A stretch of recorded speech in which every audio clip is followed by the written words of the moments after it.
probably the most exciting of the weekend, Washington Spirit versus Gotham this Saturday at 1 p.m. And just to give some context, if you guys roll back the tape to 2024, this is last year's semifinal rematch where the Spirit won in a penalty shootout. Esther scores in the second half. Hal Hirschfeld comes in clutch late into stoppage time to equalize. And then they're tied 1-1 going into the extra time. Ultimately, they go to pens. Gotham was not great at penalties that day, but Aubrey Kingsbury stood on her head and saved all 3 of Gotham's attempts, ice in her veins. Some more context, key player for Washington Spirit, Trinity Rodman is out indefinitely with her back injury. The team confirmed that she's stepping away from team activities with the Spirit to address her ongoing back issues. Her agent told the Spirit that the Washington Post that she would be meeting with the Spirit's team doctor in London. And I wanted to ask you guys, Cupo, I'll start with you. How big of a blow is this for the Spirit? I mean, I feel that when we were talking in preseason, especially, a lot of their attack was going to be based around Trinity Rodman being back. If all else fails, at least they have Rodman, and now they don't have her. Yeah, to put it plainly, it sucks, right? You never want to lose a player like Trinity Rodman. She just adds so much to that attack, even defensively when she contributes. And also just the presence on field. You need a teammate like that kind of keeps you boosted and like that playfulness, but also like the lock it in, like, you know what we got to do here. And those are some of the intangibles, right? Like that's outside of her skill set, her work on the ball, her eye for a goal, getting the ball into the final third there.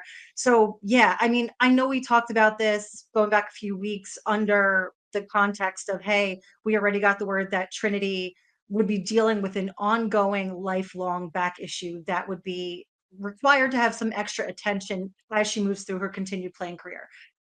To add to the fact that she's going to be taken out of club play is a little bit heartbreaking because you don't want to look down the road. I'm not negative in any way, shape, or form. I'm just more realistic.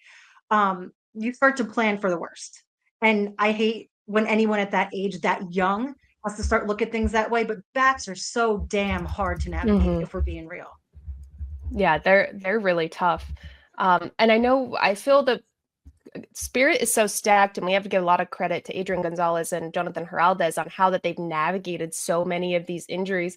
But Jen, do you have any confidence that, especially with Rodman being out now, Hatch had to go out last game, can they keep on this trajectory of proving us wrong throughout the season? It's a good question, and I have to be positive about it based on Hatch's sort of consistency this week.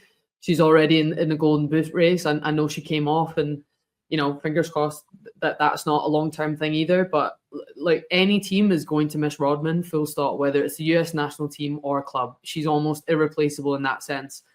But I think the depth of Spirit, you have to step up. Other players have to step up, and that's ultimately what they have to do. And I think, going back to Rodman, I think for her sake, and I personally had back surgery, so I know exactly how that feels as a player. And you don't want her at 70%, 80%. You want her at max capacity and what she can do. Because when she's frightening. And I think the mental toll that back surgery, I'm not going to speculate of what she needs or what's happening. Hopefully it's nowhere near that bad. We just hope it's all resolved. But I think the mental toll on back pain is really difficult, and you want her to be at her best mentally and physically. So fingers crossed, it's all for the greater good. But any team would be at a loss of her missing, and I just hope with that Hatch's form, especially coming into this weekend, Spirit can pull through. Yeah, we're sending her all of the healing vibes, and really looking forward to see how Spirit adapt once again to another tough injury that has players out indefinitely. Right now, the Spirit sit in third place with 12 points with a game in hand over Gotham. But Gotham sits in fourth with 8 points, and they're coming off of a really bad loss at Providence Park against Portland Thorns. They do have Esther, who scored 5 goals in the last 3 matches. She's, taking over the Golden Boot race. Hatch is right behind her. Hatch didn't score last week, but not writing her off. But I'm looking at Gotham's schedule, and it's funny. I was at an event the other day, and I was talking with Carolyn Tish, one of the owners of Gotham, and she was saying this travel schedule is crazy. We're happy to get it out of the way early on. They're knocking out LA, Seattle, flying across the country. In case y'all don't know, the United States is freaking huge, and it sucks to travel that far, especially when you're one of the coastal teams. that puts so much heaviness on your legs, and then mentally just not being in sort of a routine throughout the week to then prepare for a game. I want to know who really has the upper hand in this. Spirit's down bad with injuries. Gotham also is dealing with some, but Jen, you've traveled like that internationally as well. How do you corral your team or even try to find energy to play in a game where you have to travel 6-7 hours on flight and then hop on the field? It's a really tough one, and in all honesty, even in the NWS, I only did that for one season, and even I found that so difficult. I remember my first game for Bay being Spirit away, and that was like exactly what you're saying: 6-hour travel, 3-hour time difference. I was like, "Where am I? What time's kickoff? It's so difficult." But I think you just have to have players in your team that are experienced and kind of rely on them. I remember looking at Menges and thinking, "How are you feeling?" Because I'm not really sure if this is heavier than what's in my head, but it's making sure you're, doing just what works for you, whether it's sleeping, eating the right things, training in the right way, just developing in all angles. But it's really difficult for Gotham. And even it's already a narrative in the league to be that travel's hard. So if now even teams are saying it and coming out, because that's been a story forever. The country's massive. That's always been the case. So it's really interesting that teams are coming out now and saying the scheduling and can that help? To go from, coast to coast and play back-to-back games in a 3-game is really, really difficult. I think that's where it's been a little bit unfair. So I would say travel maybe is harder than Spirit having. So I think Spirit have the upper hand on this one. I think it's a really, really difficult week, especially having the back of a really tough loss. Defending wasn't great. Yeah. Pretty straightforward goals when I'm watching them back from Gotham's perspective. I know they've done rotations. I know they've had players missing. There's so many reasons you could say, but I'm watching the goals and I'm thinking, right, you've got to go play Spirit next. Sonnet, Carter have to step up. Mm-hmm. Christine, who do you feel like has more to lose in this matchup between the two? I feel like, honestly, right now I'm leaning Gotham, only because I feel like I'm now accepting it as a feature, not a bug of this Gotham side, that they get a slow start to the season. But once they start gaining momentum, they come into this form that is unstoppable. And I feel like they need to have this sort of unbroken confidence and just momentum. And it's building now. I feel like that loss to Portland exposed them a bit. An understatement. But now I know that obviously Juan Carlos Amaros is going to be like, okay, here's where we got to tighten it up moving forward, injuries or not. So I feel like that was more of a warning shot for them than anything else. They need to win this so that they can kind of continue on, I guess, their plan as usual. Yeah, it's tough. That travel is brutal. You're out of your routine. The time zone change is tough. Even a big thing for me when I'm thinking about even traveling like that when I was playing was even having the proper food that you like to have. Like I was a little superstitious about like my meals and what time I was eating. It totally throws your body clock off. So I agree. I think Gotham's in more precarious position coming off heavy legs, long travel, now more injuries, more knocks after a big loss like that, where it just seemed like defensive principles got lost in the match against Portland. I mean, Portland, good job, but I don't think it was anything exceptional that broke Gotham down. They just played consistently and Gotham couldn't keep up. They looked tired. But I want to ask you guys, starting with position by position breakdown, because this is such a fun matchup. Spirit forwards versus Gotham defense. Jen, I'm going to throw this to you. Who has the advantage, and maybe which key matchups are you looking at that could really make the game?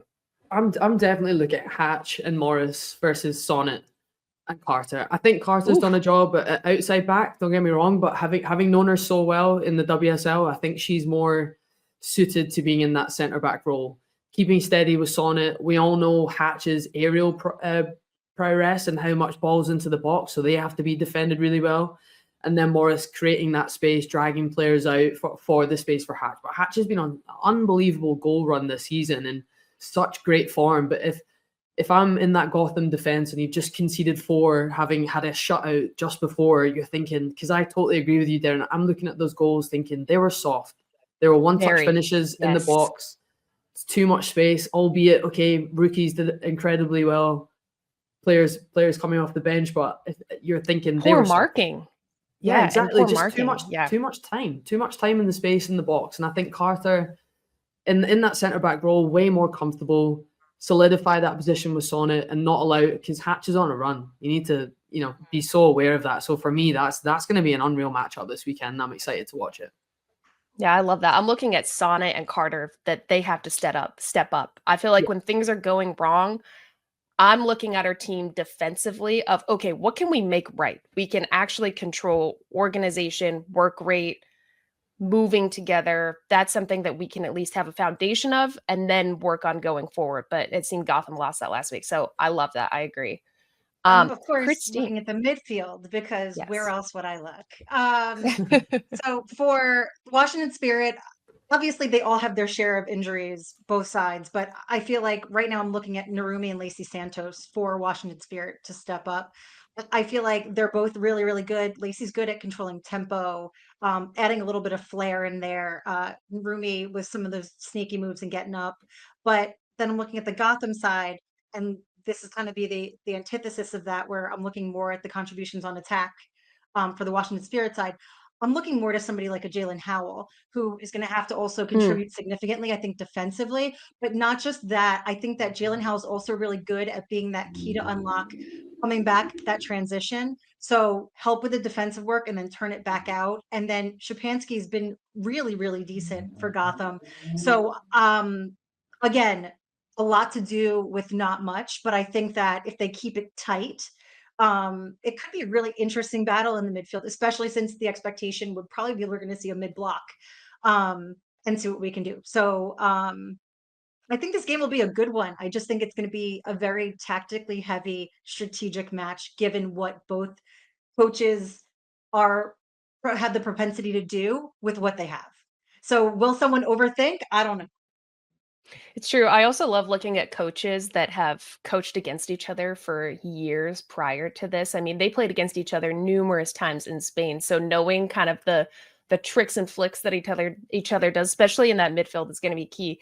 Of course, I'm looking at Spirit defense and Gotham's forwards. Esther on a big goal scoring streak. I'm loving watching her play. It doesn't seem like anybody can shut her down, and she doesn't ever overcomplicate her game. She does all of the simple things so right. Running from posts, her cheeky movement to lose a defender to just free up space. Of course, she's incredibly technical, cutting around people in the 18, finishing. So the matchup I'm really looking forward to is Esther versus Bernal. I think Bernal has been my defensive player of the week nearly every week since she's joined the Spirit. I think she's completely shifted them around. And I'm not gonna lie, I was really critical of the Spirit defense at the start of the year, but with Bernal there, I think she guides the team. She's not afraid to go forward. She's not afraid to tackle hard. And I feel like it sets a precedent that may shake not super confident and also somewhat injured Gotham front line. I mean, yes, Esther, Gabby Portillo, Bruninha started up top, and they have Jace, Ella Stevens, Jess Silva, Midge Purse coming in, but all of those players are at Knox or on limited minutes. You're still in a 3-game week. You're very limited on, I'm thinking your high speed running was just a forward. You know, you're putting that out every time you're on the pitch. So it's going to be interesting to see that matchup, but I really think Bernal and that back line is going to make it super difficult. Last but not least, who do you guys think on the pitch, whatever position, needs to have a really good game to get this win? I'm going to say off the back of, I'm going to go for Gotham's backline again, purely because if, you just come off the back of winning 4-0, losing 4-1, all you want is consistency. So to come off the back of conceding 4, I'm going for Jess Carter again, being back in that center back role, in her comfort zone. Can she eliminate the chances that were given midweeks? I think she'll look back at them and thinking they were too soft, can't happen again. So for me, I get especially against a Spirit, and she's a physical player. If I'm up against Hatch, who's unreal in the air, what can I do to knock her off? You need someone like Jess Carter in there who's unbelievably physical to kind of put her off, do all the kind of physicality kind of thing. So I'm saying Jess Carter needs to step up for this game. Jen, I wonder, what are your dark arts as a defender when you go up against a forward like that? What do you do to throw them off? I like the little shoulder barge was pretty partial to one of them. I actually used to get it on the receiving. I used to have players holding my shorts so they couldn't spin away. Yep. That used to wind me up a lot from forwards that would do that. I was never an elbower. I was never a shirt pull. I just used my size. I would try block people, get a shoulder in the way before they took off and had pace that was better, that was better than me. So yeah, I was mainly trying to use my physicality. Definitely in the box. Players with height, you have the advantage. I'm the scrappy one that's grabbing your shorts because that's where I can reach, okay? Yeah, I knew that if any long ball was going to be played, I knew I could beat people in the air. So for me, it was trying to block runs or, you know, use your shoulder, especially in the box defending set pieces. Yeah, I was given a few bumps. Makes sense. The bruiser in the back. Christine, bruiser in the middle. Who are you looking at that needs to have a boss game either on the Spirit or on Gotham? You know what? I want to see Sarah Shapansky step all the way up this game. Like, turn it up, crank it up, take your spot, throw some elbows, get in there.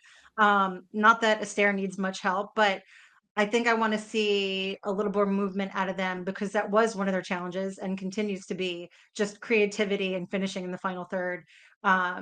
Get in there. I mean, do I think it's going to be largely hinging on probably their defensive contributions? Mentally, I was leaning a little bit more toward like Jalen Howell and maybe like Neely in that pivot because that's going to need to be working if they happen to throw them together. But yeah, that final answer. It's tough with Neely too because she's being put out of position at right back right now. Yeah. So if I'm Spirit, I'm keying in on that just because she's out of position. Mine is Aubrey Kingsbury. I think she has it in her hand. Like, you know, when you go up against a goalkeeper or a player that you're like, damn, they've schooled us. They locked us out. The 3 penalty saves. She's just been balling out. So I think it's Aubrey Kingsbury. She's coming off of a 5 game where she had another 5 saves. So she's locked this team in, and I think she can lead. But it's going to be a really fun matchup. But now enough of Gotham Spirit. Saturday, 1 p.m. Eastern on CBS Sports.